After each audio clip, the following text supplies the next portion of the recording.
విశాఖపట్నం భీమిలి సముద్ర తీరంలో వైఎస్ఆర్సీపీ నేత ఎంపీ విజయసాయిరెడ్డి కుమార్తె నేహారెడ్డి సిఆర్జెడ్ అంటే కోస్టల్ రెగ్యులేషన్ జోన్ నిబంధనల్ని ఉల్లంఘించి సముద్రపు ఒడ్డున నిర్మించినటువంటి కట్టడాలని అధికారులు తాజాగా కూల్చేశారు. ఆ భీమిలి జోన్ అధికారులతో పాటు జీవీఎంసీ అధికారులు ఈ కూల్చివేతను చేపట్టారు. ఇక్కడ పెద్ద హోటల్ నిర్మించాలని విజయసాయిరెడ్డి కుటుంబం తలపెట్టింది. దీనికోసం నిర్మాణాలని గతంలో ప్రారంభించారు. ఇవాళ ఉదయం 7 గంటల నుంచి ఈ నిర్మాణాలని అధికారులు తొలగించారు జేసీబీలతోటి. విశాఖపట్నంలో విజయసాయిరెడ్డి భారీగా చేశారని చెబుతున్న భూదందాల మీద చర్యల్లో ఇది తొలి అంకంగా భావించాలా?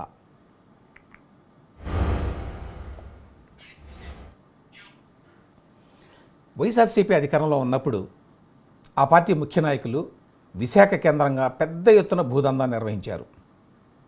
భూముల్ని దౌర్జన్యంగా పెద్ద స్థాయిలో ఆక్రమించి ఇష్టానుసారంగా నిర్మాణాలు చేపట్టారని చెప్పి పౌర సమాజం నుంచి తీవ్ర ఆరోపణలు ఉన్నాయి. ఈ నేపథ్యంలో విజయసాయిరెడ్డి గారి కుమార్తె నేహారెడ్డి, వీరు మన అరబిందో కంపెనీకి చెందినవారు. నేహారెడ్డి భర్త రోహిత్ రెడ్డి అరబిందో కంపెనీ అధినేత కోడలు.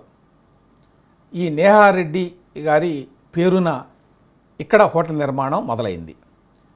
సో ఈ నిర్మాణాలు అన్నీ కూడా అక్రమం అని చెప్పి జనసేన కార్పొరేటర్ మూర్తి యాదవ్ ఇంకా మరికొంతమంది పార్టీల నేతలు న్యాయస్థానాన్ని ఆశ్రయించారు.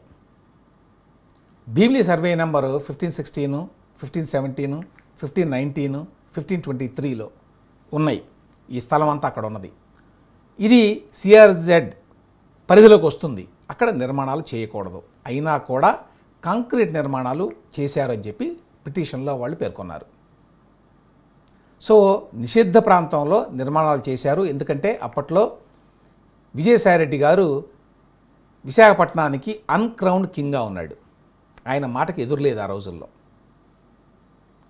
చివరికి జనసేన కార్పొరేటర్ మూర్తి యాదవ్ హైకోర్టులో పిల్లి వేయడంతో అది విచారణకు వచ్చింది. వీటి మీద హైకోర్టు వారు విచారణ చేశారు ఈ పిటిషన్ల మీద. సో ఈ తీరంలో నిబంధనలకు విరుద్ధంగా అక్రమ నిర్మాణాలు జరుగుతున్నాయి, ఈ నిర్మాణాలను వెంటనే తొలగించాలి అని చెప్పి హైకోర్టు వారు ఇటీవలే ఉత్తర్వులు జారీ చేశారు. 3 ఎకరాల్లో కడుతున్నారట ఒక హోటల్ని అక్కడ. అంటే అంతర్జాతీయ స్థాయి హోటల్ అన్నమాట. అది లిటరల్గా సముద్రంలో ఉన్నట్టుగానే ఉంది. చూసిన వాళ్ళు చూడవచ్చు. దాంట్లో ఆల్రెడీ వాళ్ళు ప్రహరీ గోడలు కట్టారు, కింద బేస్మెంటు నిర్మాణం ఇదంతా అవుతోంది, పిల్లర్లు కూడా వేస్తున్నారు. సో ఈ నేపథ్యంలో ఇప్పుడు ప్రభుత్వం మారిన తర్వాత జరిగిన మార్పుల వల్ల, న్యాయస్థానం ఉత్తర్వుల వల్ల, వాళ్ళ ఉత్తర్వుల మేరకు అధికారులు ఇవాళ ఈ కూల్చివేత ప్రక్రియ నిర్వహించారు.